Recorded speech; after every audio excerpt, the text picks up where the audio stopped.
Files receive हो गई थी लास्ट क्लास में, चेक किया था ड्राइव या नहीं? आज हम लोग डिस्कस करेंगे HTML4 में टेक्स्ट प्रॉपर्टीज। ओपन करेंगे नोटपैड।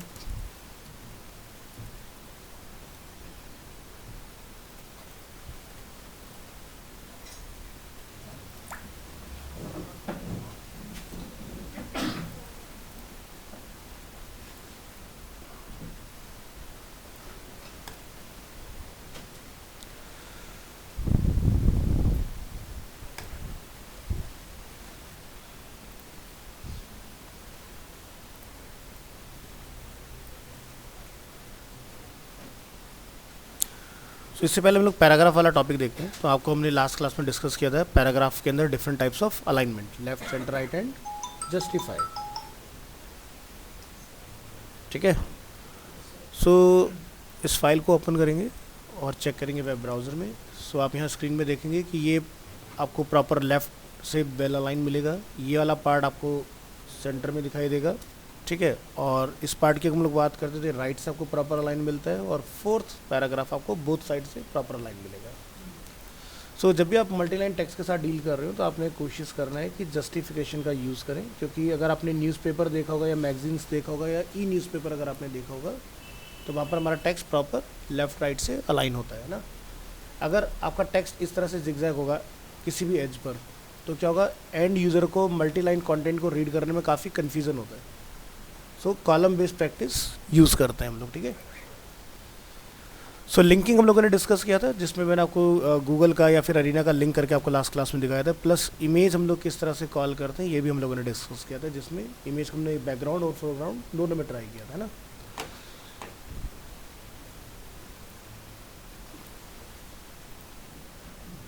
तो बात करते हैं आज बेसिक एग्जांपल्स में। जैसे HTML documents must start with a document type declaration, जिसको हम लोग लिखते हैं डॉक टाइप HTML। अभी इनिशियल लेवल पर यानी कि जो भी आपका चल रहा है, अगर आप नहीं भी लिखेंगे तो भी कोई फ़र्क नहीं पड़ता है।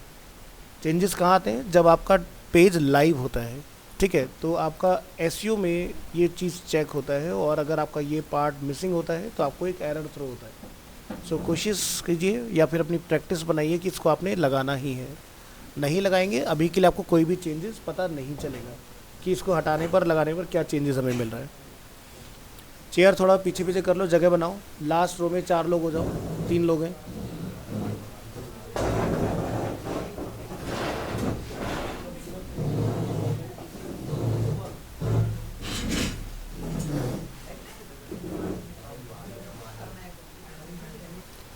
Next statement, the HTML document itself begins with HTML and ends with HTML tag। So opening tag हमारा होता है इस तरह से, और क्लोजिंग जब भी आपका होगा तो फॉरवर्ड स्लैश के साथ आपको उस पर्टिकुलर एलिमेंट का नेम डिस्प्ले होगा। The visible part of the HTML document is between body and body tag.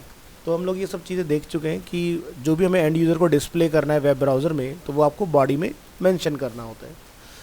सो बात करते हैं, the doc type declaration represents the document type and helps browser to display web page correctly, कि आपको किस version में render करना है। अगर आपने ये डिफाइन किया है तो ये HTML5 का होगा। HTML4 का डिक्लेरेशन डिफरेंट होता है, वो काफ़ी लेंदी भी होता है, इस वजह से उसको डिसकंटिन्यू कर दिया गया। It must only appear once at the top of the page before any HTML tag, यानी कि जब आपका पेज डिफाइन होगा तो सबसे टॉप में आपने डॉक टाइप HTML ही डिफाइन करना है। जगह बनाओ और चेयर लेके आओ। The doc type declaration is not case sensitive, यानी कि आप इसको अपर केस या लोअर केस कैसे भी डिफाइन कर सकते हो। ठीक है। इसमें ऐसा कोई कंडीशन नहीं कि जैसा ये कैपिटल में लिखा है वैसा ही आपने लिखना है, स्मॉल कैपिटल जैसा आप लिखना चाहें चलाइए। नेक्स्ट, हेडिंग्स हम लोगों ने डिस्कस किया था। So HTML headings are defined with the H1 to H6 tag. H6 सबसे स्मॉलर रिप्रेजेंट करता है टेक्स्ट एंड H1 सबसे लार्जर रिप्रेजेंट करेगा आपको। And H1 defines the most important heading and H6 define the least important heading, यानी कि जो भी आपका फोकस कीवर्ड होगा वो किस में होगा, H1 के अंदर होगा। ठीक है। तो जिसका एग्जांपल कुछ इस तरह से हमने देखा था, लेफ्ट सेंटर राइट। थोड़ा पीछे होना पड़ेगा, इसे देख नहीं पाओगे। नेक्स्ट है paragraph. So HTML paragraphs are defined with the P tag. So HTML के अंदर जितने भी नंबर ऑफ आपको टैग्स मिलेंगे ना, वो क्या है, जिस भी टैग का बिगनिंग होगा उसी के नेम से उसको टैग को डिफाइन किया गया है। जैसे हेडिंग है तो H, पैराग्राफ है तो P, बोल्ड करना है तो B, इटैलिक करना है तो I, अंडरलाइन करना है तो U। इस तरह से आपको मीनिंगफुल टैग्स है, तो आपको याद करने में ज़्यादा दिक्कतें नहीं आती है। बहुत ईजिली जब आप प्रैक्टिस करोगे फिंगर टिप्स पर आपके सेट हो जाएंगी सारी चीज़ें। सो ये होता है अपना पैराग्राफ, जिसमें हमने अभी अलाइनमेंट देखे थे different type of.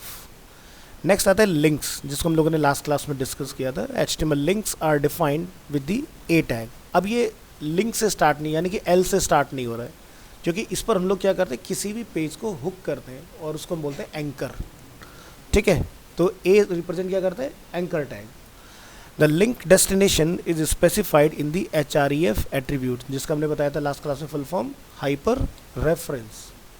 And attributes are use to provide additional information about HTML element. तो जैसे कि एलिमेंट है हमारा A, एट्रीब्यूट है href, जिसके अंदर हमने कंटेन किया है अपना डेस्टिनेशन URL, कि यूज़र अगर इसको टैप करता है तो वो कहाँ विजिट करेगा।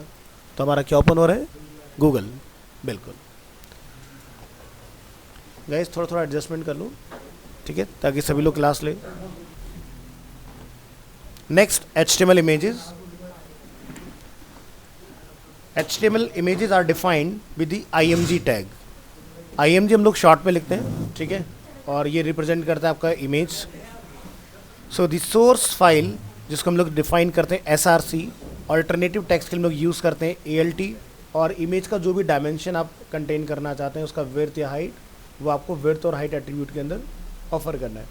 सो HTML इमेज एग्जांपल अगर हम लोग यहाँ पर ओपन करें तो आप यहाँ देखेंगे फ्लावर इमेज को हम लोगों ने लास्ट क्लास में नेम चेंज किया था, उसको करेक्ट कर लेते हैं। करेक्ट करने के लिए क्या करना है, हम इस URL को ओपन करेंगे अपने नोटपैड में, प्रेस करेंगे Ctrl+O, और यहाँ पर ये अपना फाइल ओपन हो गया। तो हमने लास्ट क्लास में डबल हिट किया था ना इसको, आप इसको करेक्ट कर लीजिए IMG 8, और अभी जब आप ब्राउज़र में इसको रिक्वेस्ट करेंगे तो ये इमेज आपको डिस्प्ले होगा। अब इस इमेज का जो एक्चुअल डायमेंशन है, अगर हम लोग इसको ड्रैग एंड ड्रॉप करते हैं न्यू टैब में, तो क्या दिखाई दे रहा है, 1920x1200। ये इस इमेज का ओरिजिनल डायमेंशन है। क्लास के बाद डिस्कस कर लेना, नहीं तो यहाँ आ जाओ पढ़ा लो।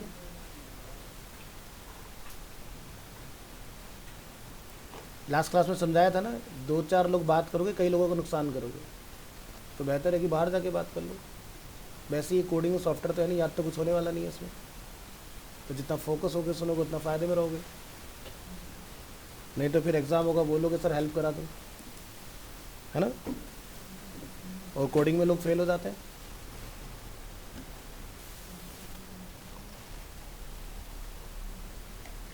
बैग आएगी क्या फ़ायदा।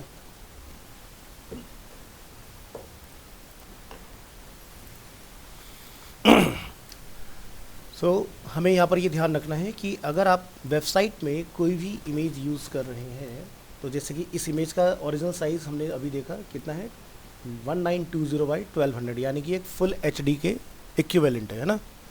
हाइट्स का लिटिल बिट अगर आप देखेंगे तो हाइयर है, क्योंकि हमारा 1920x1080 एग्जैक्ट हाइट होता है फुल HD में, बट ये है 1200। सो क्या होता है कि अगर आप किसी वेबसाइट पर कोई इमेज पुट कर रहे हैं और आपको लग रहा है कि मुझे इमेज लाइक 600x300 समथिंग का रिक्वायर्ड है, तो आप कभी भी इतना लार्ज साइज़ का इमेज यूज़ नहीं करेंगे।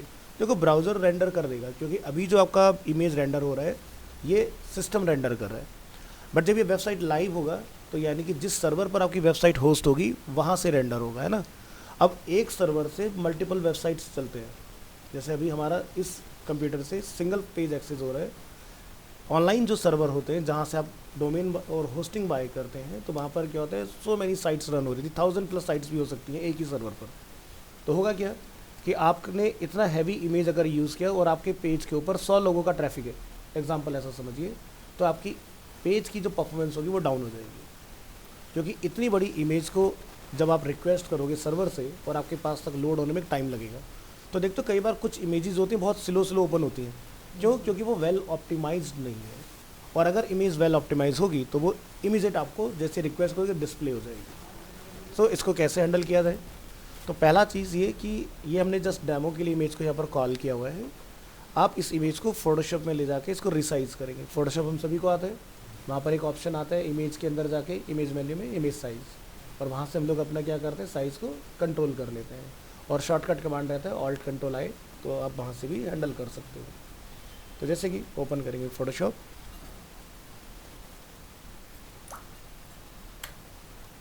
और एंटर कीजिए, या फिर किसी के पास अगर फोटोशॉप नहीं है तो फोटोपी का भी यूज़ कर सकते हैं। ये आपका ऑनलाइन फोटोशॉप होता है, मतलब इसमें सभी सॉफ्टवेयर चल जाते हैं आपको। ये डिपेंड करेगा नेट की स्पीड के ऊपर कि नेट कितना अच्छा है, उसके बेसिस पर ओपन होगा। सो चलिए, हमारा ऑफलाइन फोटोशॉप स्टार्ट हो चुका है। यहाँ से आपने क्या करना है, अपनी डायरेक्टरी में आइए, इमेजेस, और इमेज का नेम था img8, इसको यहाँ पर कीजिए कॉल। सो जैसा कि मैंने आपको बताया, इमेज मेन्यू में आपको ऑप्शन मिलता है इमेज साइज़, और इसका शॉर्टकट कमांड क्या है, ऑल्ट कंट्रोल आई। यहाँ पर आपने रिसैम्पल को ऑन रखना है, और यहाँ से प्रोपोर्शन ऑन रखिए, और यहाँ पर जो भी साइज़ आपको रिक्वायर्ड है लाइक 600, तो उसी के प्रोपोर्शनेट हाइट ऑटोमेटिकली आप देखेंगे एडजस्ट हो जाएगा। कितना हो गया, 375, है ना। हमने इसको यहाँ से किया ओके। तो अगर आपने इमेज को इस तरह से स्केल डाउन किया है, तो ये आपका इमेज इमीडिएट एक्सेस होगा जब आप इसको ऑनलाइन कहीं पर होस्ट करेंगे और रिक्वेस्ट कराएंगे। अब जनरली स्टूडेंट क्या मिस्टेक करते हैं, वो यहाँ पर जाके लिख देते हैं विड्थ एट्रीब्यूट, और विड्थ एट्रीब्यूट में जाके वो पुट करके आते हैं भाई जो भी हमें विड्थ रिक्वायर्ड है। ऐसा करने से होगा क्या, विजुअली तो आपका डायमेंशन कम हो जाएगा, बट इसका जो वेटेज है वो वही रहेगा। समझते हैं इसको प्रैक्टिकली कैसे। तो ऑनलाइन आइए और अपने ब्राउज़र में चेक कीजिए, इसको क्लोज़ कीजिए, यहाँ रिलोड कीजिए, तो इमेज का साइज़ छोटा हो रहा है। फोटोशॉप में हमने जस्ट अभी चेंज किया है, लेकिन हमने इसको सेव नहीं किया है। ये फोटोशॉप का साइज़ नहीं है, ये HTML से रेंडर हुआ है। क्योंकि अगर आप इस इमेज को राइट क्लिक करके यहाँ से बोलते हैं open image in new tab, तो ओरिजिनल साइज़ अभी भी हमें कितना आ रहा है, 1920x1200, है ना, जो डायमेंशन हम लोग टैब के ऊपर देख रहे हैं, ये देखिए। सो अगर आपने इसको 600 पर सेट किया है, तो यहाँ पर 600 ही आना चाहिए ओपन करने में, है ना। तो हम बात करते हैं यहाँ पर, ये हमने इमेज को रिसाइज़ किया है, और इसको हम लोग यहाँ से करेंगे सेव। JPG में हाई क्वालिटी में सेव कर रहे हैं इमेज को, और उसको हम लोग यहाँ पर लिख देते हैं अंडरस्कोर रिसाइज। ठीक है, हमने ओरिजिनल को भी रहने दिया है, और हमने अपना जो रिसाइज किया उसको भी रखा है, ताकि कंपैरिजन करें कि क्या चेंजेस आ रहे हैं। अब आप यहाँ पर आइए अपनी डायरेक्टरी के अंदर, इमेज पर आप पॉइंटर लेके जाइए, जो ओरिजिनल डायमेंशन है उसका साइज़ कितना है, 86.1 KB, और जो अभी हमने रिसाइज किया है उसका साइज़ कितना है, 71. ठीक है, तो यानी कि क्या हुआ, डायमेंशन के साथ साथ हमने इमेज का जो वेटेज है उसको भी कम किया है। यही होता है ऑप्टिमाइजेशन। तो ऑप्टिमाइजेशन के लिए आपने क्या करना है, रिसाइज करने के बाद आपको कमांड प्रेस करना होता है ऑल्ट शिफ्ट कंट्रोल एस। जो भी मैं कमांड प्रेस करूँ वहाँ पर लिखे हुआ जाता है। ठीक है, आपको वीडियो जब देखोगे तो पता चलता रहेगा।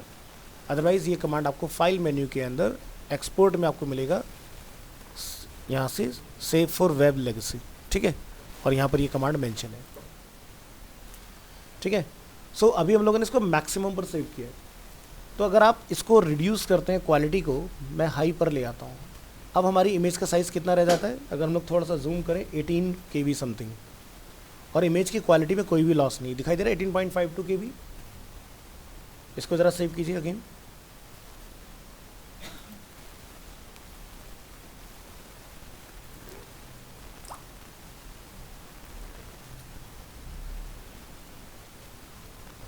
इसको हमने सेव किया अंडरस्कोर हाई के नेम से। अगेन स्विच करेंगे अपनी डायरेक्टरी में। सो अब आप कंपैरिजन देखें, यहाँ पर ये है अपना इमेज जिसका साइज़ है 71.6 KB, और ये है अपना well optimise size 19.3 KB। Quality में आप देखिए दोनों को चला के क्या कोई डिफरेंस है या नहीं। सो अभी आप देख सकते हैं ये है img8 रिसाइज, और हम यहाँ से हाई पर आते हैं, तो क्या कुछ डिफरेंस पता चल रहा है इमेज में? There is no difference. ठीक है, तो अगर आपको इस साइज़ का इमेज रिक्वायर्ड है तो ध्यान रखिए, फोटोशॉप में आप बिंदास जाके यूज़ करेंगे सेव फॉर वेब के अंदर हाई क्वालिटी। हाई से बिलो मैं रिकमेंड नहीं करूँगा, क्योंकि इससे नीचे अगर आप जाओगे तो इमेज में पिक्सेलेशन स्टार्ट हो जाएगा। तो हाई तक हम लोग यूज़ कर सकते हैं। इससे बेहतर और फॉर्मेट क्या हो सकता है? सो अभी हाल फिलहाल में आप लोग जब ग्राफिक सीख रहे होंगे ना, तो जब भी आप गूगल से कोई भी इमेज लेते हो तो एक क्रोम फाइल आ जाती है इमेज जब आप डाउनलोड करते हो, that is a web picture format, ठीक है, जिसको बोलते हैं वेब पी। अब आप क्या करते हो, उसको आप पेंट में खोलते हो, पेंट में जाकर उसको इमेज बनाते हो, फिर से लेके आते हो, है ना। सो वेब पी जो है ये अपना लेटेस्ट एक्सटेंशन है, लास्ट 3 to 4 ईयर से सबसे ज़्यादा यूज़ हो रहा है। अब हम लोग वेबसाइट डिज़ाइन करने के लिए जेपीजी या पीएनजी का इस्तेमाल नहीं करते हैं। आज की डेट में जो मॉडर्न प्रैक्टिस में यूज़ हो रहा है वो है वेब पिक्चर एक्सटेंशन। सो इससे क्या हुआ, हमारा वेब डेवलपर कम्युनिटी के अंदर हमारा काम इतना आसान हो गया कि आप बड़े से बड़ा प्रोजेक्ट बनाइए, इमेज बहुत ही लाइट वेट रहता है। एग्जाम्पल समझेंगे, जैसे कि ये अपना ओरिजिनल इमेज है IMG8, हम इसी का वेब पी के अंदर ऑप्टिमाइजेशन देखते हैं कि 86.1 KB से कितना रिड्यूस हो जाता है, ठीक है। अब आपने फोटोशॉप चलाया होगा तो फोटोशॉप के अंदर वेब पिक्चर एक्सटेंशन का कोई भी कंट्रोल नहीं है हमारे पास। सो क्या करेंगे, इस फाइल को आप अपने ब्राउज़र में लेके जाएंगे, यहाँ पर हमने फोटो पी ओपन किया हुआ है, यहाँ लाके लाइव फोटोशॉप में ओपन कर लीजिए इसको।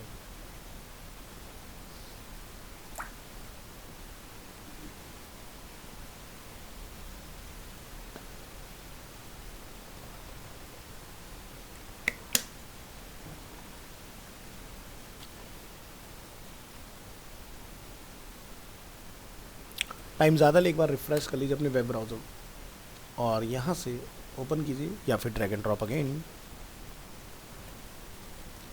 इमेज ओपन हो गया, इमेज है। अब फाइल मेन्यू में आपने आना है, एक्सपोर्ट, क्या दिखाई देता है हमें। अब आप ये देखो सारे कंट्रोल फोटोशॉप के ही आ रहे हैं ना, कुछ अलग तो नहीं है। तो ये जिसके पास फोटोशॉप नहीं है वो लोग अपना लाइव चलाओ, फोटो पी, आपको URL भेज देते हैं ग्रुप के अंदर। इसमें फोटोशॉप, इलस्ट्रेटर, XD, फिग्मा कुछ भी चला सकते हो। अगर हम लोग इस फाइल को क्लोज कर दें, यहाँ पर दिखाई दे रहा है नीचे, आपके पास कोई भी इनमें से सॉफ्टवेयर नहीं है, आप फ्री ऑफ कॉस्ट यहाँ से यूज़ कर सकते हो।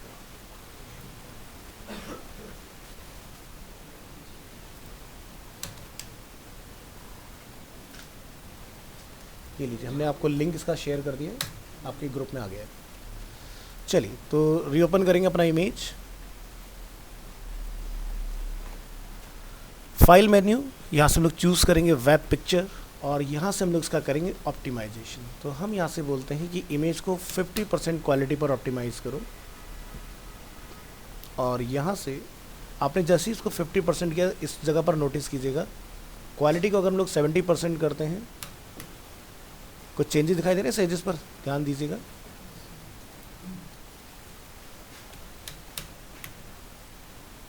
ठीक है, तो अभी हम इसको पहले 90% पर एक बार ऑप्टिमाइज़ करके देखते हैं। 90% में कोई ज़्यादा लॉस नहीं आएगा आपका, और इस इमेज को आप सेव कर लीजिए।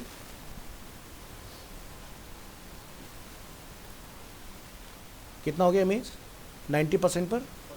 48.3 KB। अभी तो हमने ओरिजिनल डायमेंशन पे काम कर रहे हैं, फुल HD पर ही, है ना। तो समझ में आया कितना एडवांस फॉर्मेट है, क्वालिटी का लॉस नहीं होगा और आपका फाइल साइज भी काफ़ी लाइट वेट हो जाएगा।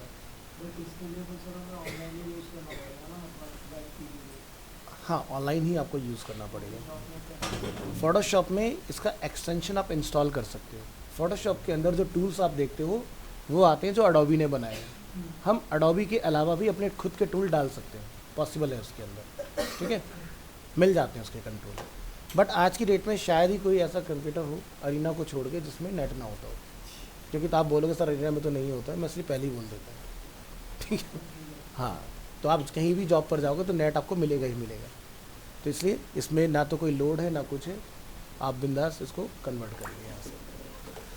अब मान लीजिए आपने फाइल साइज़ को यहाँ से काफ़ी कम कर दिया इमेज साइज़ में जाके, तो इसका फाइल साइज़ और भी ज़्यादा लाइट हो जाएगा। यहाँ से जाइए इमेज साइज़ और हम यहाँ पर पुट कर देते हैं जाके 600, और अगेन हम यहाँ से यूज़ करेंगे एक्सपोर्ट में वेब पिक्चर, क्वालिटी को 90% ही रखते हैं। सेव कीजिए अपनी फाइल, कितना हो गया 10.2 KB। तो यानी कि फ़ोटोशॉप से ज़्यादा बेहतर आपको कंट्रोल मिलता है यहाँ पर लाइव में वेब पिक्चर एक्सटेंशन के अंदर। सब आपको समझ में आ रहा है कि जब भी आप कोई इमेज डाउनलोड करते हो तो वो क्रोम एक्सटेंशन में या जो भी आपका डिफ़ॉल्ट वेब ब्राउज़र का क्यों आता है, ताकि वेबसाइट फास्ट रिस्पॉन्स करे, है ना। क्लियर है? ठीक। सो आप इस फोटो पी को अपने कंप्यूटर में भी इंस्टॉल कर सकते हो, ज़रूरी नहीं हर बार आप लाइव जाएं, आप यहाँ से क्लिक कीजिए, आपके कंप्यूटर में ऑफलाइन भी इंस्टॉल हो जाएगा। प्रॉब्लम का सॉल्यूशन हो गया। चलो, तो क्लियर हुआ इमेज का पार्ट। अब यहाँ पर क्या होता है कि आप जब विड्थ को रिसाइज करते हैं तो कोशिश कीजिएगा कि जो भी आप विड्थ लिखें उसके साथ में हाइट आप ज़रूर से मेंशन कीजिए, क्योंकि देखो विड्थ लिखने से हमारा प्रोपोर्शनेट काम तो हो जाता है, बट एक प्रॉब्लम क्या आएगा कि मान लीजिए कि आपके पेज में भी सिंगल इमेज है, ठीक है, बट आपके जब वेबसाइट बनेगी उसमें सिंगल इमेज तो होगी नहीं, इमेज भी होगा, कंटेंट भी होगा। अब ड्यू टू एनी रीज़न हो सकता है कि भाई आपके फ़ोन में जैसे 5G है, लेकिन जिस जगह पर रिमोट एरिया में आप हो, जहाँ पर आप रिक्वेस्ट कर रहे हो वहाँ पर नेट 2G आ रहा है या आपका 4G चल रहा है, तो क्या होगा, पेज चंक्स में लोड होता हो, देखा होगा आपने। तो अगर आपका पेज चंक्स में लोड होगा तो क्या होगा कि अगर इस इमेज की आपने हाइट मेंशन नहीं की होगी तो इस इमेज की जगह पर कोई दूसरा कंटेंट आ रहा होगा, और जैसे ये इमेज लोड होगी एकदम से जर्क दिखाई देगा आपको पेज के अंदर। अगर आप इससे बचना चाहते हो तो आप इस इमेज की हाइट ज़रूर डिफाइन करें। मैं बताता हूँ, जैसे मान लीजिए ये इमेज है और इसके नीचे एक पैराग्राफ है। अब क्या होता है कि नेट स्लो है तो इमेज को लोड होने में टाइम लगेगा, टेक्स्ट का वेटेज कम होता है, तो इमेज की जगह पर टेक्स्ट आ रहा होगा, और जैसे ही इमेज अपनी जगह पर लोड होगी तो एकदम से टेक्स्ट पोजीशन चेंज करेगा, जो कि एक अच्छा यूज़र एक्सपीरियंस नहीं माना जाता है ना। सो क्या करेंगे, फोटोशॉप आपने यूज़ किया हुआ है, आप प्रोपोर्शन यहाँ से चेक कर लीजिए कितना आ रहा है, हाइट 375, तो यही हाइट जाके आप यहाँ पर मेंशन भी करेंगे। तो सबसे ज़्यादा लोग यही गलती करते हैं कि भाई हमने फोटोशॉप में जाके इमेज को तो रिसाइज कर लिया है, तो आगे में विड्थ और हाइट लिखने की ज़रूरत नहीं है, बट आपको ये लिखना चाहिए, ठीक है। इसके अलावा ALT का रोल हमने लास्ट क्लास में समझ ही लिया था कि ALT क्या काम करता है, अल्टरनेट टेक्स्ट, जिसका मैंने आपको एक अजय देवगन के ऊपर एग्जाम्पल दिखाया था कि अगर आप गूगल में सर्च करेंगे जो भी कीवर्ड आपने यहाँ मेंशन किया होगा उसके बेसिस पर आपका इमेज डिस्प्ले होगा, ठीक है। तो अब से आप कुछ भी काम करें तो उसको ऑप्टिमाइज आपको समझ में आ गया कैसे करना है। और लास्ट में हम यहाँ पर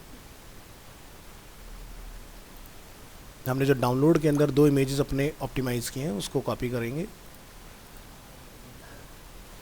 और अपनी मेन डायरेक्टरी में आइए, डेस्कटॉप MWF, और यहाँ पर अपना बैच है 9 to 10:30, current date, images, IMG 8 के नाम से हमारे पास फाइल ऑलरेडी है, हमारे पास ये फाइल है, हम इसको कॉपी करेंगे और यहाँ पर प्लेस कर देंगे, तो दोनों इमेज यहाँ पर कॉल हो गए, सेम नाम है, लेकिन पॉसिबल कैसे हुआ, क्योंकि दोनों का फाइल टाइप डिफरेंट है, एक वेब पिक्चर है, दूसरा JPG है। एक यहाँ पर हमने दूसरा रिसाइज किया हुआ है, इसको हम लोग यहाँ लिख देंगे IMG 8_ रिसाइज कॉपी और यहाँ पर कॉल, तो आप देख सकते हैं यहाँ पर एक JPG है, दूसरा वेब पिक्चर है। सो यहाँ जाइए, IMG 8_ रिसाइज,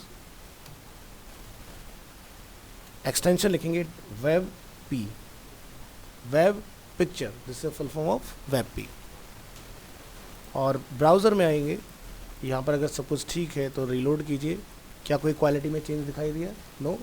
अब इमेज को राइट क्लिक करके ओपन कीजिए, टैब में हमें हाइट और विड्थ कितना रिटर्न आ रहा है, जो एक्चुअल हमारा हमने सेट किया हुआ है। सो इमेज को वर्चुअली छोटा नहीं करना है, उसको प्रॉपर तरीके से स्केल डाउन करना है सॉफ्टवेयर के अंदर। ये पार्ट हमारा प्रैक्टिकली क्लियर हो गया है, नेक्स्ट पार्ट पर आते हैं। हाँ बोलो। इमेज स्ट्रेच हो रही थी, किसमें डाली थी, बैकग्राउंड में या IMG टैग के थ्रू? बैकग्राउंड में डाली है, तो बैकग्राउंड में इमेज स्ट्रेच कैसे हो सकता है, नहीं होगा, इमेज स्ट्रेच हो ही नहीं सकता, क्योंकि आपकी या तो इमेज ऑलरेडी स्ट्रेच होगी जो आपने कॉल की है उसके अंदर, क्योंकि इमेज अगर देखो स्केल डाउन होगा मतलब छोटा होगा तो रिपीट होगा, और अगर इमेज बड़ा होगा तो वो पूरी स्क्रीन में फिल हो जाएगा।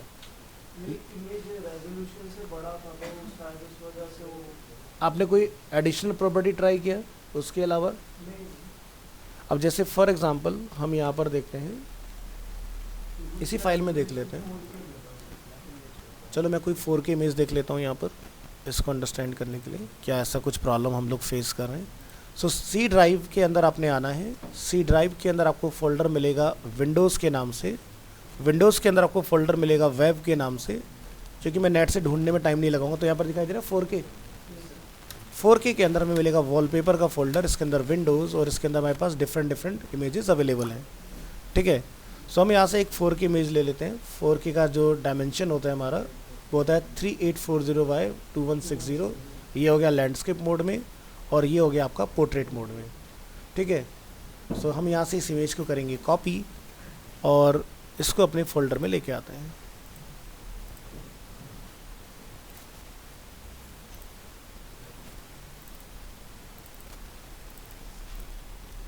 ये लीजिए, इस नेम को कॉपी कीजिए, इसके फाइल टाइप को चेक कीजिए। इसका फाइल टाइप क्या है? JPG। क्लोज कीजिए इसको। यहाँ पर हम लोग कॉल करेंगे। अभी थोड़ी देर के लिए हम लोग क्या करते हैं, इस फाइल को डिसेबल कर देते हैं। लिखेंगे background equal to images slash image का नेम डॉट फाइल टाइप। यहाँ ये ब्राउज़र में इसको आपने करना है रिफ़्रेश। तो इमेज स्ट्रेच नहीं हो रहा है। मैंने बोला अगर इमेज बड़ा होगा तो पेज से बाहर निकल जाएगा, लेकिन स्ट्रेच नहीं होगा। स्ट्रेच कब होता है? जब मैं उसको कुछ एडिशनल प्रॉपर्टी देता हूँ। फॉर एग्ज़ाम्पल, जैसे आगे जाके आप जब CSS सीखेंगे तो आपको स्टाइल करना होता है। इसकी कोडिंग हेड में ही चलती है। यहाँ जाके आप डिफाइन करें बॉडी। बॉडी में आप जाके यहाँ बताएंगे बैकग्राउंड साइज़। हमने यहाँ जाके पुट किया 100%। अब जब आप अपने पेज को रिलोड करेंगे तब ये स्केल डाउन होगा, है ना।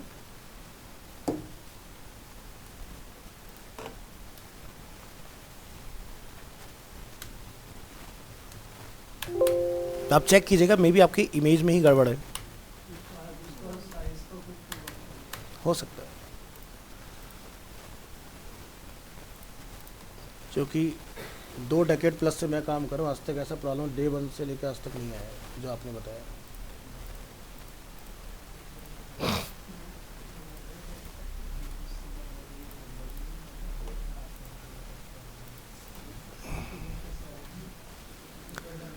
चलिए नेक्स्ट प्रॉपर्टी पर हम लोग आते हैं। सो इमेज वाला पार्ट क्लियर। हम लोग बेसिक पार्ट हम लोग डिस्कस कर रहे थे। अगेन ओपन करेंगे फाइल। लिंक्स क्लियर हो गया, इमेजेस अपना क्लियर है। सो अब ये सारे पार्ट क्लियर है। Source, ELT, width and height. कोई डाउट है किसी को? Next, how to view HTML source. देखिए कोई भी पेज, चाहे वो ऑनलाइन हो या ऑफलाइन, जैसे कि अगर हम लोग गूगल की बात करते हैं तो गूगल का बहुत ही मिनिमलिस्टिक सा डिज़ाइन है, बट इसके पीछे ये होता है कोड। दिखाई दे रहा है? ये सारा कोड है। सो यहाँ पर हम अपनी फाइल में क्या देख रहे हैं? How to view HTML source. Have you ever seen a web page and wondered hey how did they do that. So Google को इतना डिस्प्ले कराने के लिए, बनाने के लिए इतना सारा कोड यहाँ पर लगा हुआ है। ठीक है, अब देखने में नहीं लगता होगा ना कितना कुछ लगा होगा इसके पीछे, बट चीज़ें काम कर रही हैं। सो चेक करने का तरीका क्या है? View HTML source code, click Ctrl+U in an HTML page, or you can press right click on the page and select view page source। अब जैसे हमारा जो पेज है, अगर हम लोग इसके ऊपर राइट क्लिक करेंगे तो आप इसका भी कोड यहाँ से चेक कर सकते हैं इस तरह से। This will open a new tab containing the HTML source code of the page। Next, दूसरा तरीका क्या होता है? Inspect an HTML element. Inspect की हेल्प से हमें ये पता चलता है, लेट्स से मैं ये जानना चाहता हूँ कि इस इमेज का फाइल टाइप क्या है। सो मैं यहाँ पर करता हूँ right click, click on inspect, और यहाँ से आप थोड़ी देर वेट कीजिए। इसका फाइल टाइप है PNG लिखा रहे। ऐसा आप किसी भी चीज़ के पता लगा सकते हो quickly. So right click on an element or a blank area and choose inspect to see what elements are made up of, and you will see both the HTML and CSS. You can also edit HTML or CSS on the fly in the elements or style panels that open। So example, अगर हम यहाँ पर देखते हैं, click करते हैं inspect, responsive को हम लोग करेंगे ऑफ। लेट्स से ये एक बटन है, यहाँ पर आप देखेंगे इनपुट हम इसकी कुछ प्रॉपर्टी चेंज करना चाहते हैं, लाइक कि मेरे को इसका बैकग्राउंड कलर जो है वो अच्छा नहीं लग रहा है, तो मैं यहाँ जाके बैकग्राउंड कलर को चेंज कर देता हूँ। जैसे कि मुझे लिटिल बिट डार्कर शेड में चाहिए, चेंज हो गए। टेक्स्ट कलर मुझे इसका कुछ डिफरेंट करना है, सो हम यहाँ से कलर प्रॉपर्टी को फाइंड करेंगे, क्योंकि डार्क के ऊपर वाइट कलर ज़्यादा अच्छा दिखाई देगा। तो देखो चेंज हो गया व्यू। सो इसी को बोलते हैं ऑन द फ्लाई, यानी कि आप जब किसी भी एलिमेंट को इंस्पेक्ट करते हैं, लाइव पेज को या फिर ऑफलाइन पेज को भी, तो उसके ऊपर आप राइट क्लिक इंस्पेक्ट, तो आपको उसका HTML कोड प्लस CSS दोनों चीज़ें डिस्प्ले होते हैं और उसको आप चेंज कर सकते हैं। सो ये जो भी हमने चेंजेस किया है ये सिर्फ मेरे स्क्रीन पर है, ऐसा नहीं ग्लोबली चेंज हुआ है, क्योंकि गूगल पे मेरा कोई राइट नहीं है। सो ये मेरे लिए चेंज हुआ है। मैं पेज को रिफ्रेश करूँगा, ये वापस पहले जैसा हो जाएगा। बट क्या होता है, जब हम लोग UI UX कर रहे होते हैं तो हमें बोला जाता है कि इस डिज़ाइन में कुछ इंप्रूवमेंट करके दिखाओ। अब आप एक होगा जिसको पता नहीं है, तो वो लगा बेचारा ABCD पूरा लिखने में, जो एक्सपर्ट होगा वो सीधे जाके लाइव चेंजेस कर देगा, लीजिए सर हो गया चेंजेस, बताइए और क्या करना है। ठीक है, हाँ, कोड कॉपी करके इसका हैंडल नहीं कर पाओगे, क्योंकि गूगल का जो डेटा आता है, अब यहाँ पर अगर आप देखो, अभी जैसे मान लो हमारा लेवल जो भी है, अब मुझे इसमें से एक लाइन का मतलब बताओ क्या है, ज़रा ध्यान से देखो।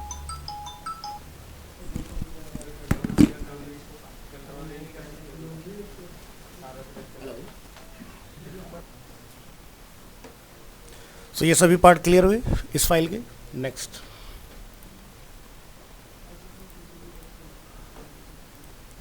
अब बात करते हैं टेक्स्ट प्रॉपर्टी। सो मान लीजिए कि आपको किसी पैराग्राफ का कलर चेंज करना है। बाय डिफ़ॉल्ट आपका जो टेक्स्ट होता है, बॉडी होता है वाइट कलर, और उसके ऊपर जो भी आप डिस्प्ले कराएंगे वो आएगा ब्लैक कलर में। ठीक है, सो ऊपर वाले पैराग्राफ में आप देखेंगे कि कंपैरेटिवली इस पैराग्राफ से अगर आप कंपेयर करें तो ये टाइपोग्राफी भी डिफरेंट है। ठीक है, और इसका कलर भी डिफरेंट हमें दिखाई दे रहा है। सो ये वाला पार्ट हमने कैसे हैंडल करना है इसमें, तो नोटपैड के अंदर इस फाइल को करेंगे open, text property, drag and drop, और यहाँ देखिए। सो यहाँ पर हमने पैराग्राफ के अंदर एक अलग से टैग यूज़ किया है। टैग का नेम क्या है, फॉन्ट। जितने एरिया में आप चेंज करना चाहेंगे, तो जैसे ये पैराग्राफ यहाँ से यहाँ तक अवेलेबल है, सो हमने पहले तो इसको टारगेट कर लेना है कि इतने एरिया का हमें कलर चेंज करना है। अब सपोज़ करिए कि HTML के एलिमेंट जितने भी दिए जाते हैं वो आपके पेयर में आते हैं, यानी कि ओपन भी होगा और क्लोज भी होगा। 5% टैग्स ऐसे हैं जो क्लोज नहीं होते, जैसे हमने HR डिस्कस कर चुके हैं, BR हम लोग डिस्कस कर चुके हैं, IMG हम लोगों ने डिस्कस किया। सो मान लीजिए एक्सीडेंटली आपने फॉन्ट टैग को बंद नहीं किया, तब क्या होगा, entire page will be affected. दिखाई दे रहा है? सो इसलिए ध्यान रखना है कि क्लोजिंग ज़रूर कीजिए ध्यान से। सो जब भी आप कोई टैग लिखें तो क्लोज साथ साथ कर लीजिए उसके, तो आपसे ऐसी गलती नहीं होगी। अब आप यहाँ देखिए ब्राउज़र में फिर से सब पहले जैसा हो गया। तो ओपन और क्लोज़ क्यों करा जाता है, सो क्लोजिंग का खास कर ध्यान रखना है। अगर आपने कोई भी टैग ओपन रख दिया तो वो एंड तक सबको ख़राब करेगा। कर सकते हैं, ठीक है, अभी उससे भी डिस्कस करेंगे। सो क्या होता है कि पैराग्राफ जब भी आप कोई बनाते हैं, सो बाय डिफ़ॉल्ट जो हमारा ये फॉन्ट होता है इसको हम बोलते हैं टाइम्स न्यू रोमन। ठीक है, दूसरा इसका जो फॉन्ट साइज़ होता है, अगर हम लोग आपके लैंग्वेज में बात करें तो ये होता है 16 पिक्सल्स। बट HTML की लैंग्वेज अगर बात करते हैं तो उसको हम बोलते हैं यूनिट 3। मतलब इसका कोई मेजरमेंट स्पेसिफिक नहीं कि पिक्सल है, इंचेस है, सेंटीमीटर है, क्या है। सो HTML के अपने खुद के यूनिट आते हैं जो 1 to 7 तक जाते हैं। ठीक है, 1 सबसे स्मॉलेस्ट होगा, 7 सबसे लार्जेस्ट होगा, जैसे हेडिंग्स होते हैं हमारे। ठीक है, सो ये है टाइम्स न्यू रोमन फॉन्ट। इसका डिफ़ॉल्ट साइज़ होता है 16 पिक्सल। हमने ऊपर वाले में सिर्फ और सिर्फ फॉन्ट का टाइप चेंज किया, यानी कि फेस। तो ऊपर वाला जो ये फॉन्ट है ये है एरियल फॉन्ट। ठीक है, अब आप यहाँ अगर दोनों को कंपेयर करेंगे सेम जूम लेवल पर, दोनों के साइज़ में कोई भी चेंज नहीं, बट विजुअली आपको ये अलग क्लियर ज़्यादा दिखाई दे रहा होगा। तो देखो हम लोगों ने ग्राफिक जब पढ़ा तो सर ने हमें पढ़ाया सेरिफ और सेंस सेरिफ। ठीक है, वेब के अंदर जो फॉन्ट्स यूज़ होते हैं, खासकर जब आप मल्टी लाइन टेक्स्ट लिखेंगे ना, तो आपने सेंस सेरिफ का इस्तेमाल करना है। सेरिफ जो होता है हम लोग हेडिंग वगैरह में यूज़ कर सकते हैं, बट मेरी तरफ से सेरिफ रिकमेंडेड बिल्कुल भी नहीं है कि आप इस्तेमाल करें, क्योंकि अगर फॉन्ट साइज़ छोटा होगा, स्मॉल साइज़ का होगा, तो एंड यूज़र को पढ़ने में बहुत ज़्यादा चैलेंजेस आएंगे। ठीक है, और हम नहीं चाहते कि वेबसाइट पर जब कोई पर्सन विजिट करे तो उसको वहाँ पर हसल करना पड़े इस चीज़ को लेकर कि भाई टेक्स्ट समझ नहीं आ रहा, जूम कर रहा है, जूम आउट कर रहा है, ये सब चीज़ें नहीं होनी चाहिए। ठीक है, तो कोशिश करें सेंस सेरिफ। और सेरिफ और सेंस सेरिफ में डिफरेंस क्या होता है वो भी आप लोगों को पता है, बट एक बार रिकॉल करा देते हैं। जूम करेंगे मैक्सिमम लास्ट लाइन पर आ जाते हैं ताकि जहाँ पर दोनों का कंपैरिजन दिखाई दे हमें। अब यहाँ पर आप ध्यान से देखें, देखो सेरिफ जो फॉन्ट होते हैं उनमें टेल बनती है, दिखाई दे रहा है कर्व। सेंस सेरिफ जो फॉन्ट होते हैं उसमें ऐसा कोई टेल नहीं बनता है, आपको फॉन्ट एकदम स्ट्रेट दिखाई देगा। ठीक है, तो ये है मेजर डिफरेंस सेरिफ और सेंस सेरिफ के अंदर। इंटरव्यू में क्वेश्चन ज़रूर पूछा जाता है कि किस तरह की फॉन्ट्स फैमिली का हम लोग यूज़ करते हैं, तो ध्यान रखिएगा सेंस सेरिफ। ठीक है, तो वो पूछेंगे आपसे कि सेरिफ का क्या बिल्कुल भी यूज़ नहीं कर सकते हैं, मिनिमलिस्टिक ओनली फॉर हेडिंग्स। ठीक है, किसी भी टॉपिक का डिस्क्रिप्शन अगर लिख रहे हैं, हम लोग कोई ब्लॉग बना रहे हैं, ठीक है, तो वहाँ पर आपने कभी भी इस तरह के फॉन्ट्स का इस्तेमाल नहीं करना है, क्योंकि इसमें क्लैरिटी बिल्कुल भी नहीं होती है। देख रहे हो ना, न्यूज़पेपर क्या आपने जिक्र किया है, क्योंकि वो प्रिंटिंग है, प्रिंटिंग में चलते हैं। ओनली फॉर प्रिंट सेरिफ का हम लोग इस्तेमाल करते हैं, प्रिंट में हम लोग सेंस सेरिफ का इस्तेमाल नहीं करते हैं, रिवर्स चलता है। ठीक है, नेक्स्ट, तो फॉन्ट टैग में आपको एट्रीब्यूट मिलते हैं face, size and colour. Face यानी कि जो भी आपने फॉन्ट अपना मेंशन करना है उसका नेम यहाँ बताइए। मुझे लगता है एरियल की जगह कुछ डिफरेंट फॉन्ट रखना है, मैंने इसमें टॉमा फॉन्ट डिफाइन किया। रिलोड करेंगे, देखो फॉन्ट चेंज हो गया। तो इस तरह से आपको जो भी फॉन्ट सेंस सेरिफ में पता हो उसको मेंशन कीजिए। इसके अलावा हम बात करेंगे साइज़। आप साइज़ यूनिट ना भी लिखें तब भी डिफ़ॉल्ट यही रहेगा, क्योंकि मैंने जो यूनिट 3 वहाँ मेंशन किया वो डिफाइन है, मतलब डिफ़ॉल्ट वैल्यू। अगर आप लिखते हैं 1, हम पेज को जूम आउट कर लेते हैं, रिफ़्रेश करते हैं, तो ये लोवेस्ट यूनिट है, यानी कि लोवेस्ट फॉन्ट साइज़ आपका इतना आएगा। और अगर आप लिखते हैं 7, सो मैक्सिमम आप इतना बड़ा फॉन्ट कर सकते हैं। अभी देखो पेज को हमने जूम नहीं किया हुआ है, ठीक है, और डिफ़ॉल्ट कितना रहता है 3। ठीक है, तो पॉइंट ये आता है कि 1 में क्या लिखा जाता है। ठीक है, तो 1 पे जाती हैं जनरली कॉपीराइट इन्फॉर्मेशन, जो बिल्कुल फुटर पे होती है। ठीक है, जो भी आपके टर्म्स कंडीशंस होती हैं जिस पे हमें फोकस नहीं कराना है एंड यूज़र को, उस चीज़ को हम लोग 1 पे डालते हैं। तो चलिए नेक्स्ट आता है कलर। तो कलर हम लोग लास्ट क्लास में डिस्कस कर चुके हैं। 140 colour name and 216 colour code हम लोग HTML में ट्राई कर सकते हैं। ठीक है, इसके बाद आप यहाँ देखेंगे हमने एक करेक्टर कोड मेंशन किया हुआ है, इसको हम बोलते हैं NBSP और फुल फॉर्म होता है नॉन ब्रेकिंग स्पेस, क्योंकि HTML सिंगल स्पेस ही अलाउ करता है आपको। यहाँ पर नोटिस करेंगे जूम करके, अगर हम लोग मल्टीपल स्पेस यहाँ यूज़ करेंगे, ये भी हमने डिस्कस किया था लास्ट क्लास में, तो ये वर्क नहीं करेगा। सो एक से ज़्यादा अगर आपको स्पेस का यूज़ करना है तो यूज़ कीजिए NBSP। अब आप यहाँ देखेंगे इन दोनों लेटर्स में गैप बनेगा, तो ये क्या होता है, एक इनविजिबल कैरेक्टर आपको प्रिंट करके देता है ब्राउज़र के अंदर। एंड यूज़र को स्पेस दिखाई देगा, बट टेक्निकली वो स्पेस नहीं है। ठीक है, क्लियर। तो NBSP आप जितनी बार लिखेंगे उतना स्पेस बनेगा। NBSP लिखने के बाद 1 बिफोर 1 आफ्टर आपका स्पेस कंसिडर होता है। अगर आपको अगेन स्पेस की रिक्वायरमेंट है तो इस स्पेस पर अगेन यहाँ पर NBSP कॉल कीजिए, और आप यहाँ पर देखेंगे डबल स्पेस फिर से आपको मिलेगा, इसमें डाल सकते हैं। बट NBSP से हमें ये तो पता चल गया स्पेस हम लोग लगा सकते हैं। अब पॉइंट आता है कि क्या ये एथिकली सही है, हमें ऐसा करना चाहिए। तो अगर 1-2 स्पेस की रिक्वायरमेंट है तो ठीक है, अदरवाइज़ फिर CSS के अंदर मार्जिन पैडिंग की प्रॉपर्टी आती है डेडिकेटेड, हम लोग उसका इस्तेमाल करते हैं। ठीक है,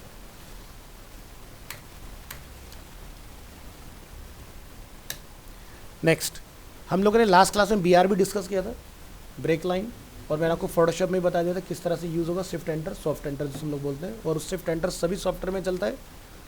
एक्सेल के लिए मैंने आपको बताया था ऑल्ट एंटर का इस्तेमाल करना है। ठीक है, आगे बढ़ेंगे, नेक्स्ट प्रॉपर्टी पर आते हैं। नेक्स्ट प्रॉपर्टी आपको मिलती है ब्लॉक कोट। ब्लॉक कोट का काम क्या होता है, आपको पूरे पैराग्राफ को ब्लॉक कोट टैग में कवर करना है। तो ये क्या करेगा, आप नोटिस कर रहे होंगे लेफ़्ट और राइट बोथ साइड से गैप मेंटेन करेगा, यानी कि मार्जिन लगा देगा। ठीक है, स्पेस क्रिएट करेगा आपके पैराग्राफ के अराउंड। इसी के साथ इसमें एक और टैग अवेलेबल है, इसको हम बोलते हैं क्यू टैग। क्यू मतलब कोट, कोट जब भी कोई लिखा जाता है तो इन्वर्टेड कोट में होता है वो, है ना। सो आप यहाँ देखेंगे इसमें एक स्टेटमेंट आपको दिखाई देगा जो कि कोट में लिखा हुआ है, दिखाई दे रहा है। अब ये जो कोट हमने लिखा है ये किससे लिखा है, क्यू टैग के थ्रू। तो क्यू टैग से जब भी आप कोट लिखेंगे तो जब आप इसको सेलेक्ट करेंगे तो ये सेलेक्ट नहीं होगा, देख रहे हैं, ये सिलेक्शन में नहीं आ रहा है आपका। अब ये क्यू टैग ही क्यों लगाया हमने, तो इन्वर्टेड कोट जब भी हम लोग किसी सेंटेंस के ऊपर अप्लाई कर, सॉरी लगा तो नहीं किसी, तो क्या होता है कि एक तरफ से आपको ये डाउन में दिखाई देगा, दूसरी एंड पॉइंट पर आपको अप साइड में दिखाई देगा। बट मान लीजिए कि ये स्टेटमेंट मैंने ऐसे ना लिख के इसको मैंने कुछ इस तरह से डिफाइन किया होता, मैनुअली इन्वर्टेड कोट। मैनुअल जब आप यहाँ पर अप्लाई करेंगे तो आपको यही नहीं पता चलेगा स्टार्ट और एंड कहाँ हो रहा है, दोनों एक जैसी है ना। तो इसलिए आपको इसका यूज़ करना है, क्यू टैग का।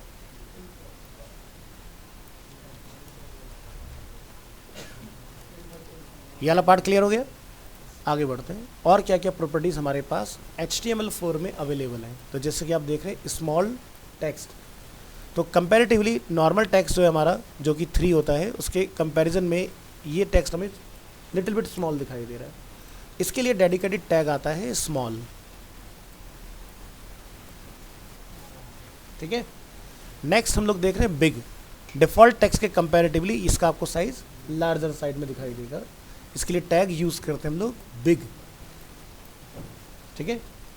नेक्स्ट आपका आता है टेलीटाइप या फिर फिक्स टेक्स्ट। तो आप देख रहे हैं डिफ़ॉल्ट टेक्स्ट के कंपैरिजन में इसका टाइपोग्राफी कंप्लीटली डिफरेंट है।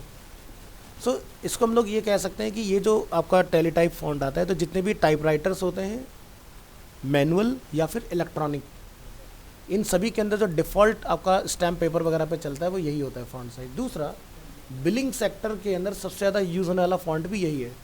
इस फॉन्ट का नेम क्या होता है, इसको बोलते हैं कोरियर न्यू, ठीक है, कोरियर न्यू ये फॉन्ट का नेम है।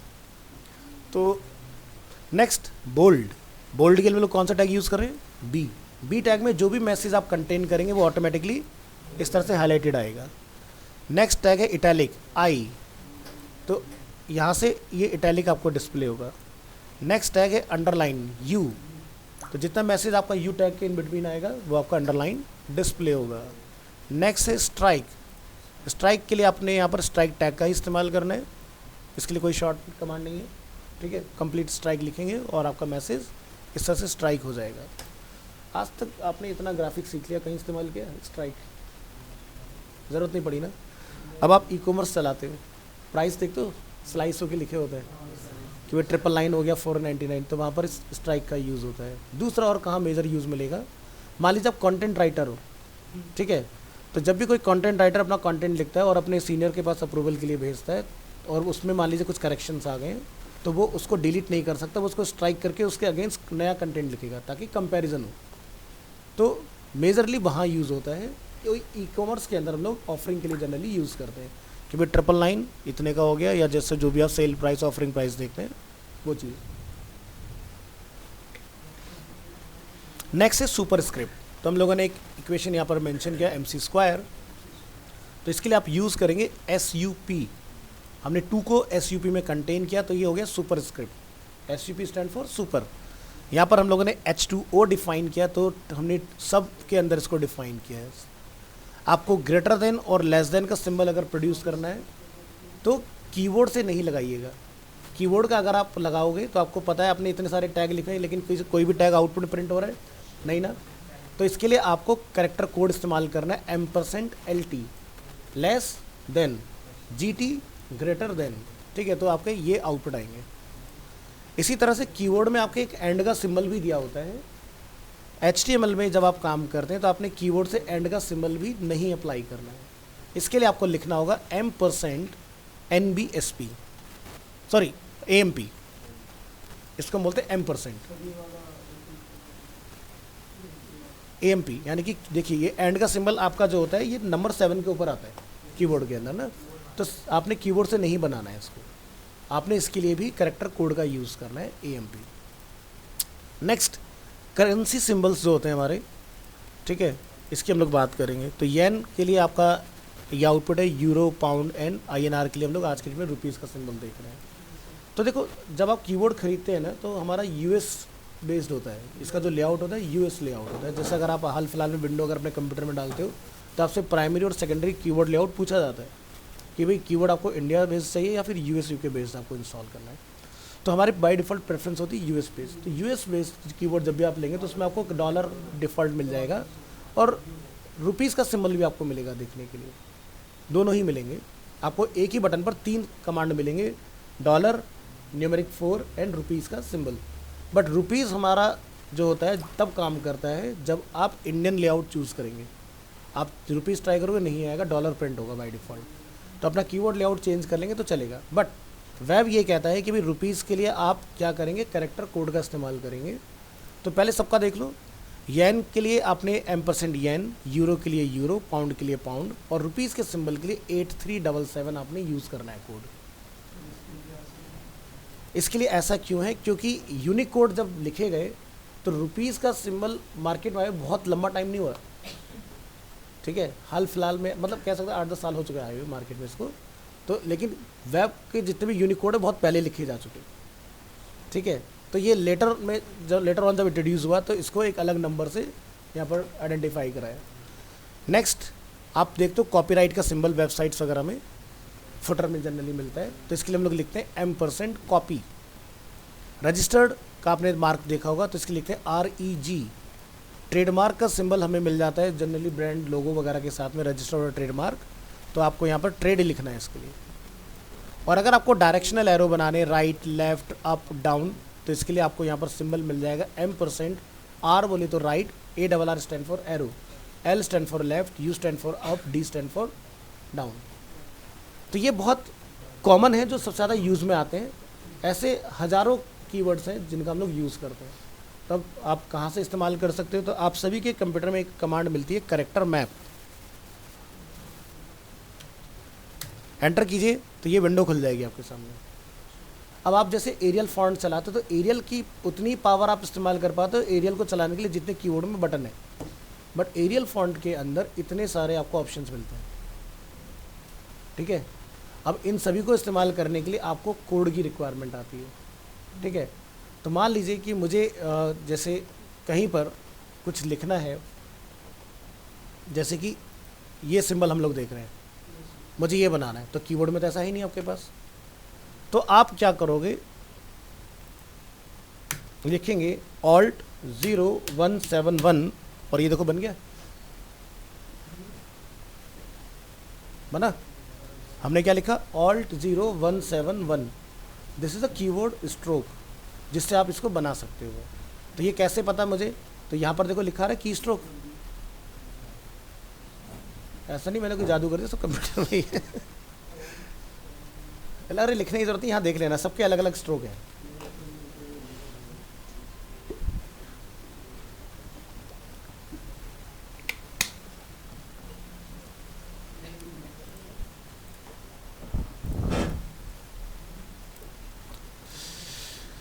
सो ये था हमारा HTML4 का टेक्स्ट प्रॉपर्टी। अब हम लोग बात करेंगे HTML5 में टेक्स्ट प्रॉपर्टीज क्या क्या अवेलेबल हैं।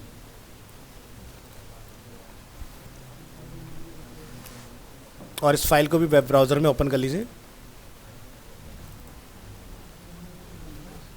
तो यहाँ पर हमने इसको हाईलाइट किया है कि 4 में क्या क्या है और यहाँ पर हमने डिफाइन किया फिर 5 में क्या क्या अवेलेबल है।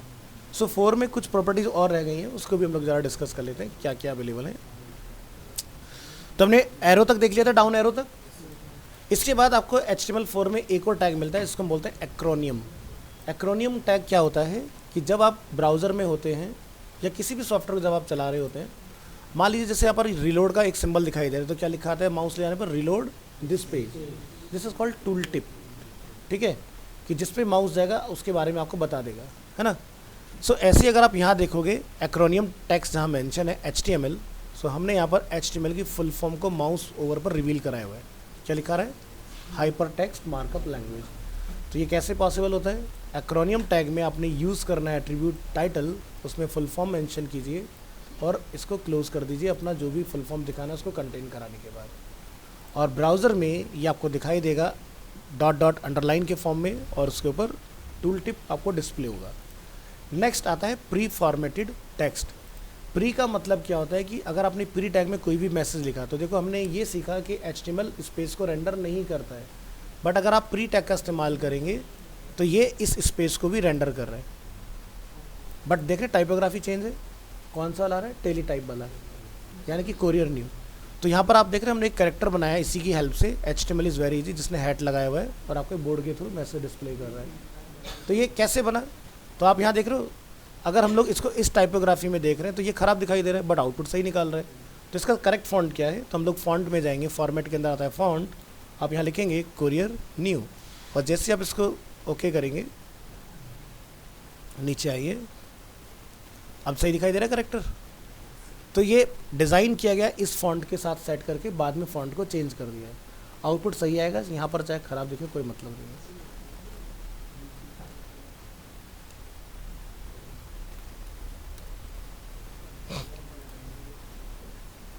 चलिए नेक्स्ट बात करते हैं HTML5 में क्या रहा, क्या डेप्रिकेट हो गया HTML4 का। तो बहुत सारे टैग्स ऐसे हैं जो हमने ऊपर सीखे हैं जो डेप्रिकेट कर दिए गए HTML5 के अंदर, यानी कि बंद हो गए, डिसकंटिन्यू हो गए। सो पहला हम यहाँ पर क्या देखते हैं, स्मॉल टेक्स्ट, स्मॉल HTML5 में अवेलेबल है। दूसरा यहाँ पर हम लोग क्या देखते हैं, बोल्ड। अब आप ध्यान से अगर देखोगे तो बिग मिसिंग है, बिग HTML5 से डेप्रिकेट कर दिया गया, बट ऐसा नहीं है कि डिसकंटिन्यू हो गया, मतलब अगर आप आज भी लिखोगे तो काम करता है, लेकिन HTML5 ये कहता है कि उसको इस्तेमाल करना बंद कर दो, ठीक है। नेक्स्ट हम लोग यहाँ पर देख रहे हैं बोल्ड टेक्स्ट, तो बी आप यहाँ पर देखेंगे बोल्ड हमें दिखाई दे रहा है। इसी के साथ साथ एक और यहाँ पर लोग देख रहे हैं स्ट्रॉन्ग टेक्स्ट। स्ट्रॉन्ग टेक्स्ट में आप देखेंगे सेम ही बोल्ड जैसा रिजल्ट आ रहा है, बट इसके लिए जो हम लोग टैग यूज़ करें उसका नेम क्या है, स्ट्रॉन्ग। अब बोल्ड और स्ट्रॉन्ग जब आउटपुट सेम दे रहे हैं तो दोनों में डिफरेंस क्या है, ठीक है। तो यहाँ पर देखो डिफरेंस आता है कि अगर आप अपने वेबसाइट के कंटेंट में कोई कीवर्ड इंजेक्ट कर रहे हैं और आप चाहते हैं एल्गोरिदम उसको कंसिडर करे, तो जैसे एग्जाम्पल के लिए हम यहाँ लिखते हैं वेब टाइकून्स, ये एक वेबसाइट है वेब टाइकून्स के नाम से। अब आप लिटिल बिट स्क्रॉल डाउन कीजिए इसको, अब आप इस कंटेंट को ध्यान से पढ़िए, क्या लिखा आता है, web tycoon is one of the fastest growing and most accepted web designing company इन दिल्ली, ठीक है। अब ये जो लिखा रहा है बोल्ड दिखाई दे रहा है आपको, अगर मैं इसको यहाँ से सेलेक्ट कर लेता हूँ और राइट क्लिक करता हूँ इसके ऊपर, तो हमने इंस्पेक्ट करना सीख लिया। तो यहाँ पर कौन सा टैग हमें दिखाई देता है, अगर आप स्ट्रॉन्ग टैग में कोई चीज़ लिखते हैं तो एल्गोरिदम आपके उस कंटेंट को कीवर्ड की तरह कंसिडर करता है और सर्च में आपको ऊपर लेके आता है, SEO, समझ गए। इसी तरह से यहाँ पर नेक्स्ट इन्होंने लिखा है, we have an expert and skilful team which is very passionate towards their work. Our team consist of website developers, website designer, graphic designers, SEO experts and digital marketing expert. अब ये जितने भी keyword आप यहाँ देखेंगे, again ये सब strong tag के अंदर ही आपको दिखने वाले हैं, ध्यान दीजिए। तो ये सब क्या बन गया, अगेन कीवर्ड। अब गूगल में अगर कोई सर्च कर रहा है वेबसाइट डेवलपर या फिर SEO एक्सपर्ट्स, तो ये वेबसाइट अगेन लिफ्ट होगी सर्च इंजन में, ठीक है, इस तरह से। तो समझ में आया बोल्ड और इसमें क्या डिफरेंस है। अगर मैं आपको ये प्रॉपर्टी या मतलब इसका मैं रोल ना समझाऊं तो आप समझेंगे कि बोल्ड और स्ट्रॉन्ग दोनों का काम क्या है, सेम है। हम तो बोल्ड करने से समझ रहे हैं ना, बट टेक्निकली देखा जाए अगर आपको लगता है मुझे बोल्ड करना है लेकिन वो कीवर्ड नहीं है तो डालो बोल्ड में, और अगर आपको लगता है कि मेरा कोई फ्रेज़ एक कीवर्ड है, लॉन्ग फ्रेज या शॉर्ट कीवर्ड है, तो उसको डालेंगे आप स्ट्रॉन्ग टैग के अंदर, ठीक है। नेक्स्ट क्या आता है, इटैलिक टेक्स्ट। अब इटैलिक टेक्स्ट जो है आपका, यानी कि आई टैग जो होता है, अब हम लोग उसको इटैलिक के लिए यूज़ नहीं करते हैं। आज की डेट में इटैलिक का मॉडर्न जो तरीका चला है वो है EM, जिसको बोलते हैं एम्फेसाइज टेक्स्ट। अब आई का फिर क्या करें हम लोग, आई का यूज़ होता है जितना भी आइकनोग्राफी है, आज की डेट में देखते हो जितनी वेबसाइट है सभी में हर एक चीज़ का एक यूनिक आइकन है। जैसे एग्जांपल फ्लिपकार्ट में अगर हम लोग आते हैं तो आप यहाँ नोटिस करेंगे लॉगिन एक आइकन है, कार्ट एक आइकन है, बिकम एंड सेलर अगेन आपको आइकन दिखाई देगा। यहाँ से आप notification 24/7, customer care, advertise, download app, सभी का एक आइकन हम लोग देख रहे हैं। या फिर अगर हम लोग यहाँ आते हैं इसके अंदर भी आपको आइकन दिखाई देंगे इस तरह से। सो इन आइकन्स की प्लेसमेंट के लिए हम लोग आई टैग का आज की डेट में यूज़ करते हैं, आई टैग का, ठीक है। तो जब आपको हम लोग बताएंगे आइकन के टॉपिक के ऊपर तब डिस्कस करेंगे आई से कैसे काम होगा। बट मैं आपको विजुअली एक दिखा देता हूँ। जैसे हम आते हैं गेट बूटस्ट्रैप आइकन्स। अब यहाँ पर आप देखेंगे आइकन पहले से बने हुए हैं। आपको जो भी आइकन लगाना है, जैसे कि मेरे को फ्लाइट मोड का आइकन लगाना है या मुझे बर्गर आइकन बनाना है जिसको बोलते हैं बार्स। तो बार में आप जब आप आओगे तो यहाँ से आप देखेंगे आपको डिफरेंट टाइप्स के बार्स आपको दिखाई देंगे। जैसा भी आपको बार लेना है आप क्लिक करिए उसके ऊपर और यहाँ पर क्या दिखाई देता है, आई टैग दिखाई दे रहा है।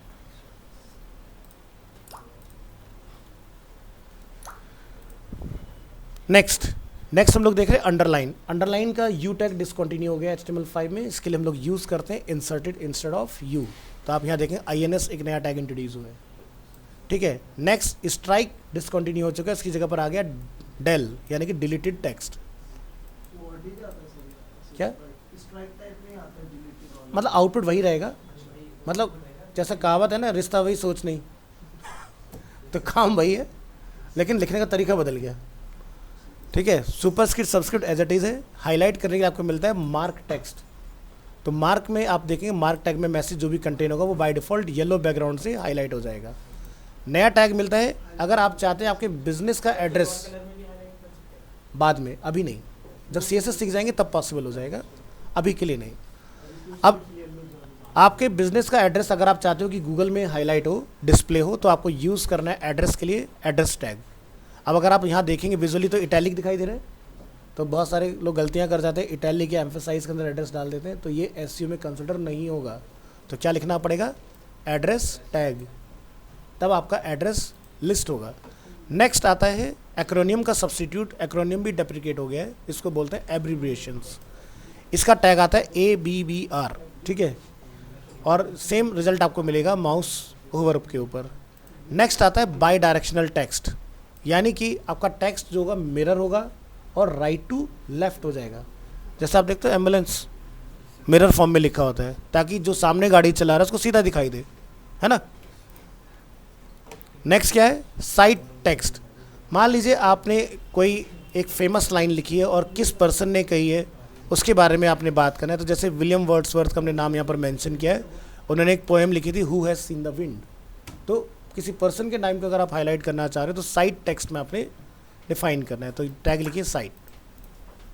तो ये है HTML5 के लेटेस्ट जो आपको टाइपोग्राफी में यूज़ करने हैं, ठीक है। तो ये फाइल आपके पास अवेलेबल हो जाएगा, गो थ्रू कीजिएगा इसको, और ये सारी चीज़ें आपने ध्यान रखना है, ठीक है। तो अपने नोट्स बनाना चाहो नोट्स बनाइए, जो मर्जी करना है कीजिए इसके साथ। नेक्स्ट प्रॉपर्टी पर ध्यान देते हैं। नेक्स्ट प्रॉपर्टी आता है एंकर लिंकिंग।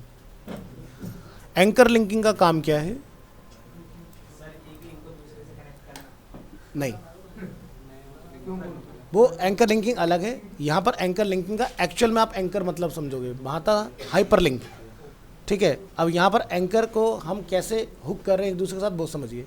तो मान लीजिए कि मेरे वेब पेज के अंदर बहुत ज़्यादा टेक्स्ट कंटेंट है और मैं चाहता हूँ यूज़र एक A पॉइंट से B पॉइंट पर डायरेक्ट जंप करे, ठीक है। तो यहाँ पर आप देखो क्या लिखा है टॉप में, बॉटम, वहाँ देखो यहाँ पर, ठीक है, राइट में। तो हम जैसे ही बॉटम को हिट करते हैं कहाँ आ जाते हैं हम लोग, पेज के बॉटम में। अब आप नीचे देखो क्या लिखा है यहाँ पर, टॉप। तो टॉप पर माउस लेके जाइए तो ऊपर आ गए हम लोग। अब टॉप की प्रैक्टिस आपने हर वेबसाइट में देखी, जब आप पेज को एक ज़रूरत से ज़्यादा स्क्रॉल डाउन करते हैं तो बैक टू टॉप का एक कंट्रोल आता है जो एनिमेट करके आपको ऊपर ले जाता है। हमारा भी एनिमेशन नहीं होगा क्योंकि हम लोग अभी सिर्फ HTML कर रहे हैं, जब जावास्क्रिप्ट jQuery हो जाती है तब आता है, ठीक है।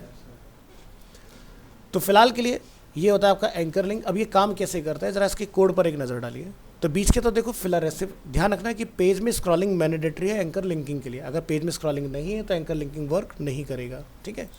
अब मैं आपको इसका एक लाइव एग्जांपल दिखाता हूँ। एक वेबसाइट विजिट करेंगे, जिंदल ऑटो केयर। ये एक फ्यूल पंप है इंडियन ऑयल का, उसकी हम लोग बात कर रहे हैं, ठीक है। तो यहाँ पर आप देखेंगे वेबसाइट में home, about, service, testimonials, updates, contact us and blogs, इस तरह से कुछ सेक्शंस बने हुए हैं। लेकिन ये वेबसाइट जो है एक सिंगल पेज वेबसाइट है। हम चाहते हैं यूज़र अगर इस वेबसाइट पर आता है, लैंड होता है, तो वो जब अबाउट को क्लिक करे तो अबाउट का सेक्शन जो हम लोग यहाँ देख रहे हैं वो सामने आ जाए। तो क्लिक ऑन अबाउट, क्या दिखाई देता है, सर्विस, टेस्टिमोनियल, अपडेट्स, ठीक है, समझ आ रहा है, कॉन्टैक्टर्स, ये सारी चीज़ आपकी काम कर रही हैं इसके अंदर। ये है final output of anchor linking. तो कैसे काम किया, तो प्रैक्टिकल तो आपने अभी देखना है, लेकिन आपने विजुअली देख लिया कि बॉटम को क्लिक किया बॉटम आ गया, टॉप को क्लिक किया तो टॉप आ गया। तो कैसे चलता है, यहाँ पर आए इसके कोड में, जो कि हमें नोटपैड फाइल ओपन कर लेनी है इसकी।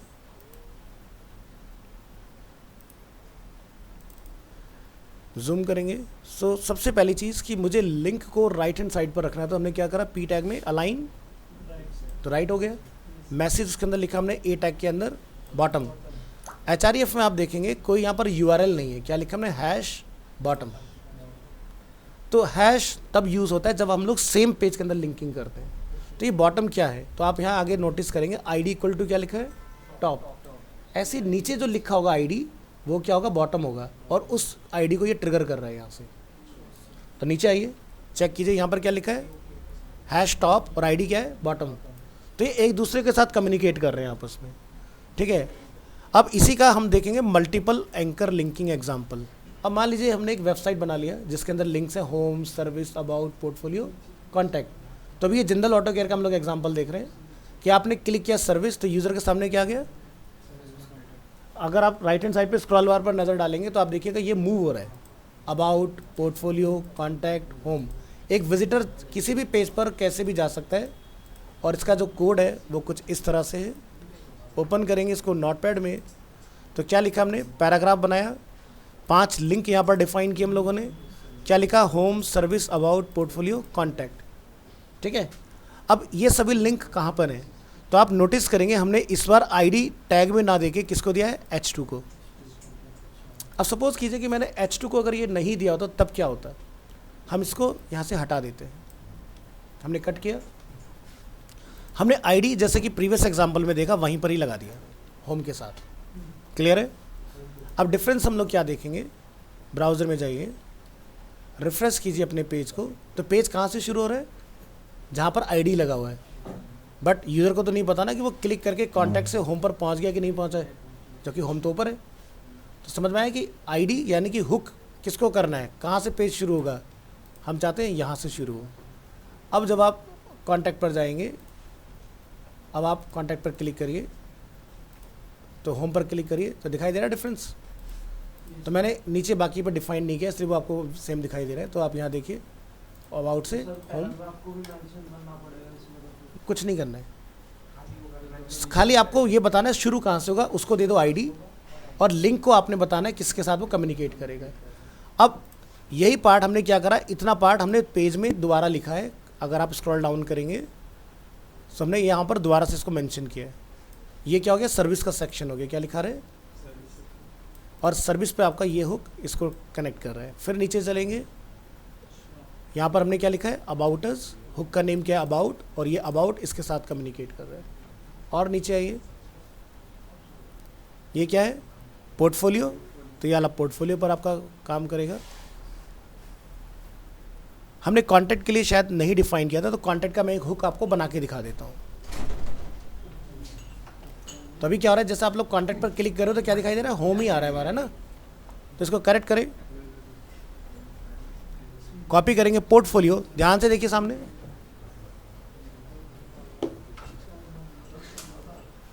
इसके बाद आपने नोटिस ये करना है कि यहाँ पर कितने पैराग्राफ हमें दिखाई दे रहे हैं, 1 2 3 4 5 6। मैं चाहता हूँ 7 पैराग्राफ के बाद में हमारा ये होना चाहिए। तो काउंट करेंगे, copy, first paragraph, second, third, fourth, fifth, six and 7। After 7th paragraph अपने कोड को यहाँ पर कॉल कीजिए। यहाँ पर आप क्या लिखेंगे, ID, कॉन्टैक्ट, जो आपने ऑलरेडी लिखा हुआ है। ध्यान क्या रखना है, एंकर लिंकिंग में अगर आपने लिख दिया कॉन्टैक्ट अस, स्पेस लगा दिया, तो काम नहीं करेगा। अब इसको सेव कीजिए, यहाँ पर लिख दीजिए कॉन्टैक्ट अस कंटेंट, ये टेक्स्ट है, यहाँ चल सकता है स्पेस, लेकिन ये चीज़ें मैच होनी चाहिए प्रॉपर। अब हम लोग ब्राउज़र में करेंगे रीलोड। अब आप यहाँ से पोर्टफोलियो से अगर कॉन्टैक्ट पर क्लिक करते हैं, आ गया कॉन्टैक्ट, कॉन्टैक्ट से अब आप होम, होम से कॉन्टैक्ट, कॉन्टैक्ट से सर्विस, सर्विस से पोर्टफोलियो, पोर्टफोलियो से कॉन्टैक्ट, कहीं भी जंप कीजिए। प्रॉपर एक वेबसाइट का एग्जाम्पल मल्टीपल एंकर लिंकिंग के थ्रू बन के रेडी है हमारे सामने, ठीक है।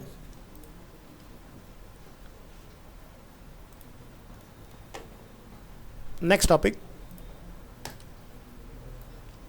बाकी हमारे लास्ट क्लास के एग्जांपल्स है, change background colour, change image, first class, ये सब हम लोग करके देख चुके हैं। तो अब मेरे ख्याल से आज का हमारा टाइम भी ओवर हो गया, 10:24 हो रहे हैं। सो हम लोग नेक्स्ट क्लास में बाकी चीज़ें डिस्कस करेंगे। तो समझ में आया आपको? सो कोशिश करो, सभी से अगेन मैं एक बार रिक्वेस्ट कर रहा हूँ कि नेक्स्ट क्लास में आवाज़ नहीं, रुक जाओ, सुन लो, नेक्स्ट क्लास में 9-10 तक पहुँच जाइए। अगर 11 हो रहा है तो अंदर मत आना, ठीक है? मैं बहुत क्लियरली बता रहा हूँ, 11 हो गया, अंदर मत आना, बाहर लौट जाना, ठीक है? मैं कर लूँगा अंदर से बंद, मुझे होता है डिस्टर्बेंस फिर बाद में। तो टाइम से पहले पहुँचो, जल्दी आओगे, ज़्यादा फ़ायदे में रहोगे।